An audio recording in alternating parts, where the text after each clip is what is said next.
Jon Moxley has been a top star in the Indies, WWE, AEW, and even in Japan.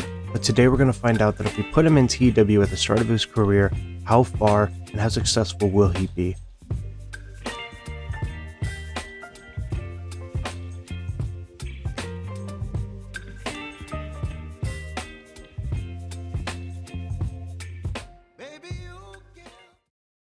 It is the year 2025 and Jon Moxley just retired at the age of 39. And before we get into the career of Jon Moxley, let's look at what's going on in the wrestling world in the year of 2025. Ronda is the wrestler of the year. I'm not too sure who he is, but he does look pretty sick. TNA is the company of the year, which already we're off to an interesting start.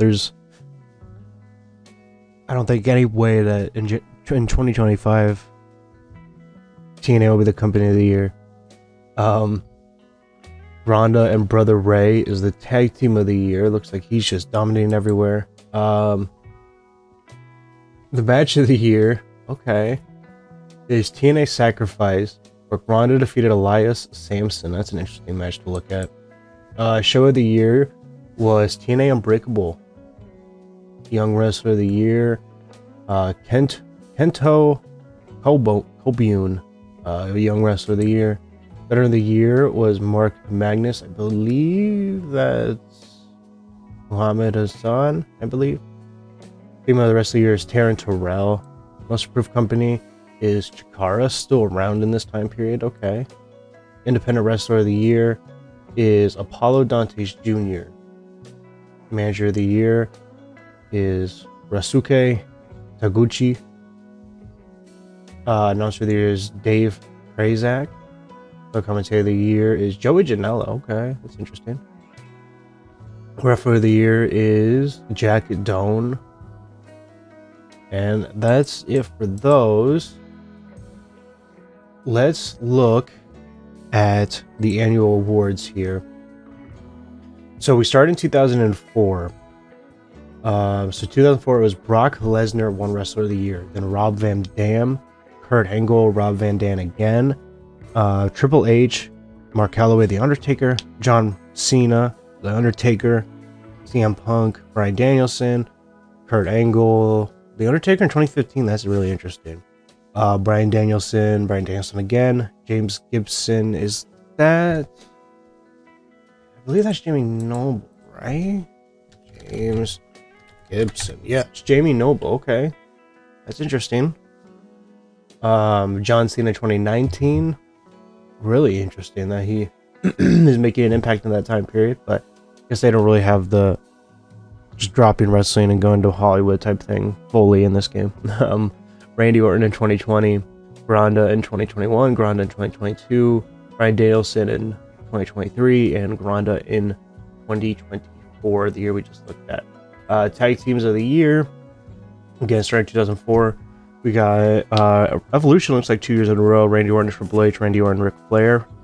Very interesting, Ric Flair's winning awards in 2005. Chavo Guerrero and Eddie Guerrero, Chris Benoit and Chris Jericho, 4 years in a row.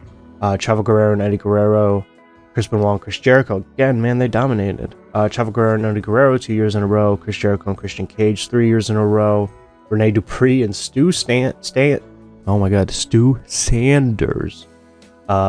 Chuck Taylor and Daga, Elias Samson and Petey Williams, Brother Ray and Gronda, Mike Bennett and Penta El Zero, Brother Ray and Gronda again. Okay.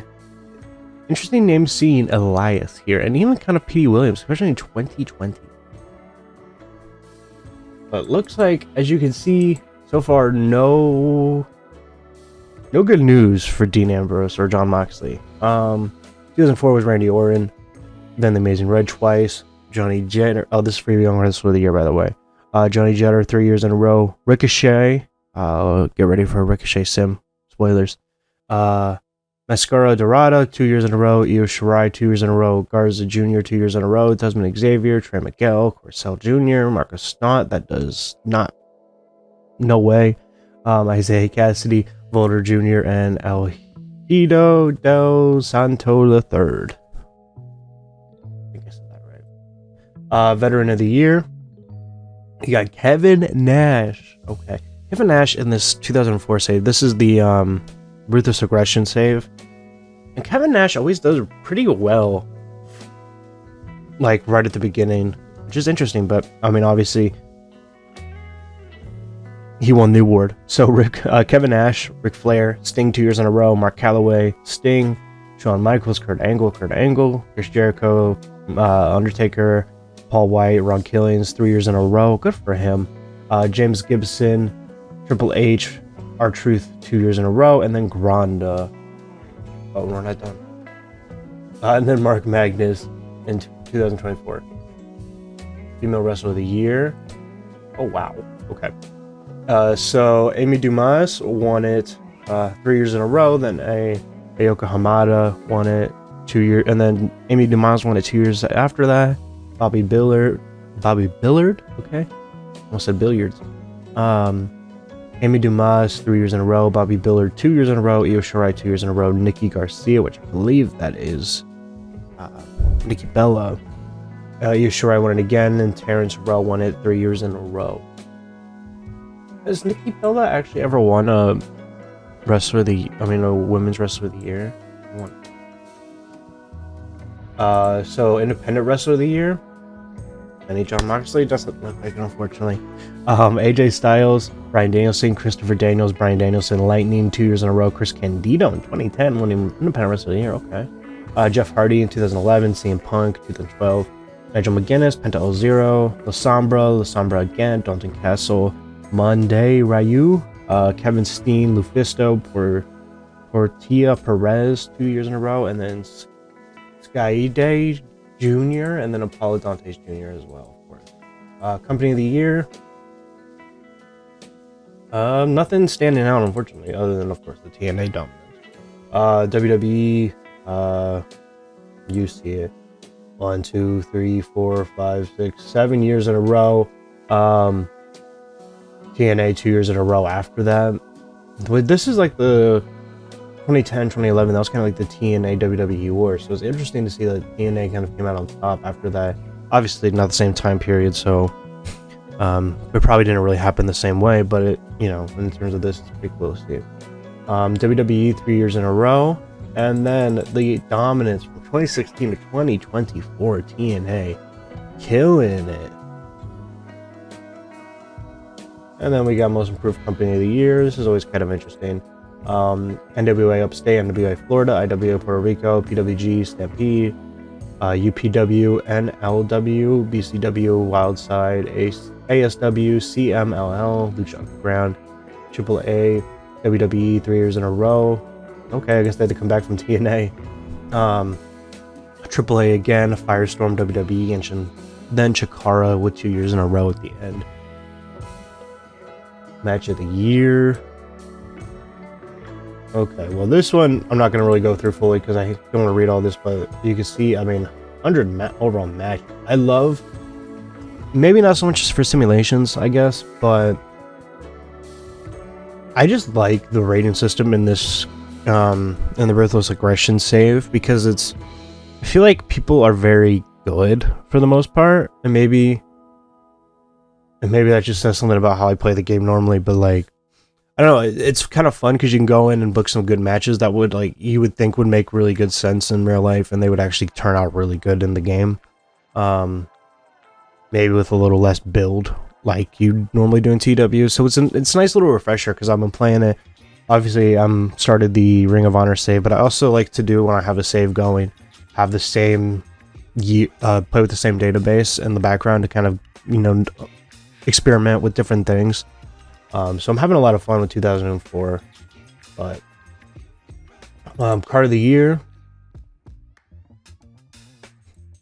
we got SummerSlam Vengeance, Survivor Series, WrestleMania 25, 26, TNA Slammiversary, Great American Bash, Judgment Day, Unforgiven, Vengeance, Backlash, Taboo Tuesday, Survivor Series, Royal Rumble, SummerSlam, Against All Odds, and then Unbreakable. Manager of the Year. Got Paul Heyman, Ric Flair, Luna Vachon 4 years in a row. Ted DiBiase Sr., April Hunter 3 years in a row, which is who's April Hunter? The name looks familiar, but no, I'm not too sure. I mean, she was in WWE for a while, but I'm not too sure. Don't hate me for it. Oh, she was a Nitro Power. She was a Nitro girl. Okay. Anyways, we'll forget about my lack of wrestling history here. Where were we? So April Hunter won it 3 years in a row. Then Tanya Armstrong won it. April Hunter again. Raisuke Taguchi in 2017. April Hunter, Tanya Armstrong, April Hunter, Mike Patterson, Lacey Von Erich, Tanya Armstrong, and Raisuke Taguchi. I just said it and I completely forgot to pronounce it. Announcer of the year. You got Jim Ross, Joey Styles, Akira Fukuzawa, Joey Styles, Akira Fukuzawa again, Armando Quintero, 3 years in a row. Dave Prazak, Armando Quintero, Joey Styles, Dave Prazak, 2 more years in a row. Joey Styles, Dave Prazak, all the way from 2018 through 2023, and then obviously 2024 as well. Okay, we're almost done. Joe Gertner in 2004, Al Snow, Joe Gertner 3 years in a row. Violent J, interesting. JJ Money 3 years in a row. Lexi Fife in 2013. JJ Money in 2014. Violent J again. JJ Money 2 years in a row. Violent J again. Lots of J's in the commentary community this time. Rosie Monero 2 years in a row. JJ Money again. Rosie Monero, and then Shinya Hashimoto in 2023, and then Joey Janela in 2024.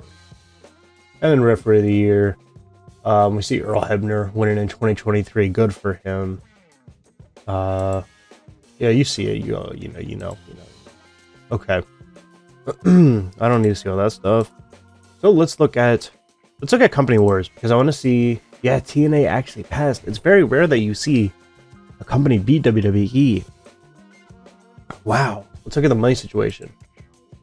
So they got 776 million, and WWE has 989 million. So WWE will probably always be the, dominator when it comes to money, but I mean, good for them. Wrestling Society X, Wildside's killing it. That's another thing I've noticed with this simulation. Maybe it's just this one in particular, but companies do really well money-wise.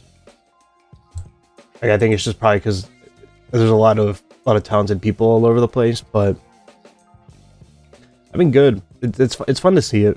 It's different because I feel like some TW saves are really strict, some are very poorly made, and then some are very easy, easy to play but still fun. You know what I mean? Like, I think this one's very easy to play but still fun.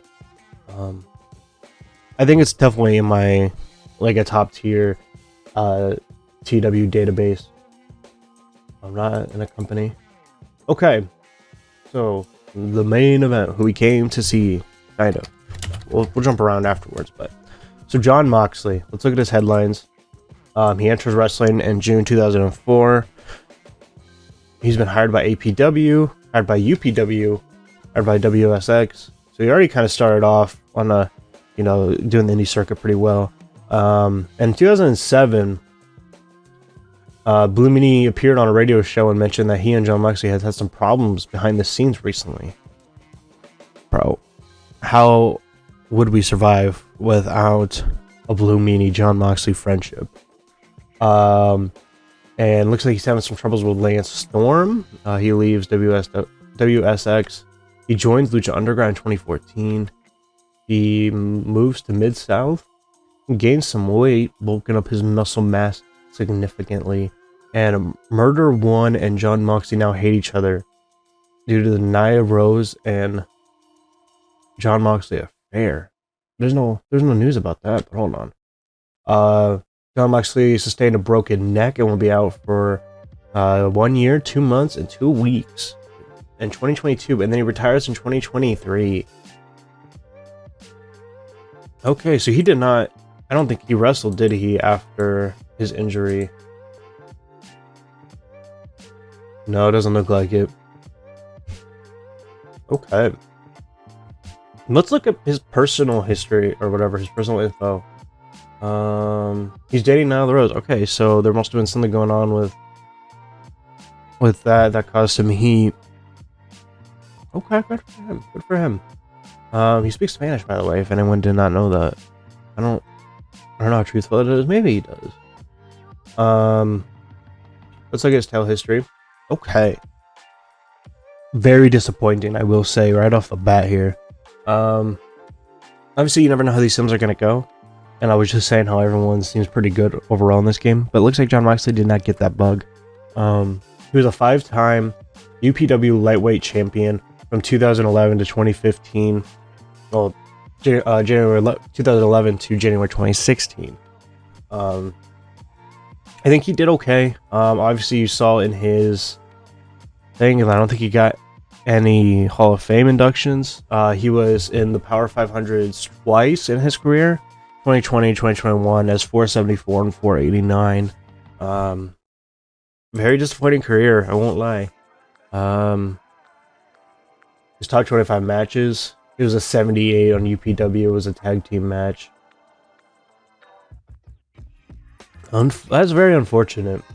And you hate to see it. So let's look at some people that might have been like in his circle. First of all, let's look at Tyler Black. I think he's probably under here there. Yeah. Okay, so he made it to WWE in this save. Biggest title history. Nothing WWE, but he won CZW Junior Heavyweight title, IWA Hardcore title 2 times, Intercontinental title, and IWA, and then IWA Tag Team title twice, once with Bison Smith and 2 times with Seth Skyfire. And any interesting things here? Wardlow and Tyler Black now hate each other. Okay, that's about it though. He went all over the place too, but a little more success than Jon Moxley, but not that much. Now let's look at the tribal chief, Joe Anoa'i. He's kind of suffered the same fate. 3-time CZW Tag Team Champion with K Murder, and then 2 times with Brody Lee. Just curious, how's Brody Lee doing? Brody Lee, the man himself. Obviously, his 2 tag team titles: ECWA Heavyweight title, NWO Upstate Tag Team title. That's about it. I think let's look at WWE here. Yeah, so I think one thing that I could be wrong, but I think something that does probably affect a lot of these saves, like when you're starting with an older company. I mean, like, you know, older time period. I mean, and similar to the modern time period, is I feel like the product never changes. So I feel like some people don't come on those companies and do well because it's not their product. Like, obviously, I feel like Jon Moxley was probably never going to come to WWE in this because of how different he really is in real life from the WWE style. But it's really interesting to see that. So tour the company in 2025, the top wrestlers are Triple H, the WWE champion Christian, Randy Orton, Pento El Zero, and the World Heavyweight Champion, Eddie Guerrero. Good to see Eddie Guerrero still alive and kicking it. Let's look at his stats here. Curious. It is always interesting too, because you always get that little side view of wrestlers that may have passed away, or, you know, just different things, like seeing alternate careers of other people as well in these backgrounds. So let's try to see the new stuff. 2005, he won the heavyweight title. I think that was in the save. He won the heavyweight title in 2023. And that's about it. He didn't do too much. Nothing crazy. Good for him. I mean, obviously he got a little more success than he did in real life because, you know, he was alive. Who who is someone that was really standing out here? Let's look at Bryan Danielson. Okay, so he's Daniel Bryan. He looks like he was all over the place too. He did the indies. Then he goes to TNA. Then he leaves TNA and then hired by WWE in 23. So he wasn't in WWE for very long, but maybe this was the better trajectory for him. Let's look. So yeah, I mean, obviously titles everywhere. As Daniel Bryan does. Obviously, he did not disappoint here. No WWE Heavyweight Championship though, but he hasn't been there very long. No, nothing at Impact. I guess that would probably be still NWA, but nothing really NWA except for the Canadian Heavyweight title. But that was before the save even started. But okay, he still did pretty good. I won't hate on that. I think probably more of a career that he would have wanted anyways. In this save, Brian Pillman Jr. Let's just look at him here. UPW, the company Jon Moxley built. All right, he won a couple titles.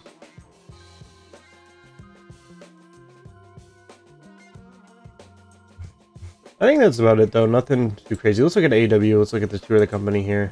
I mean, it's a medium company.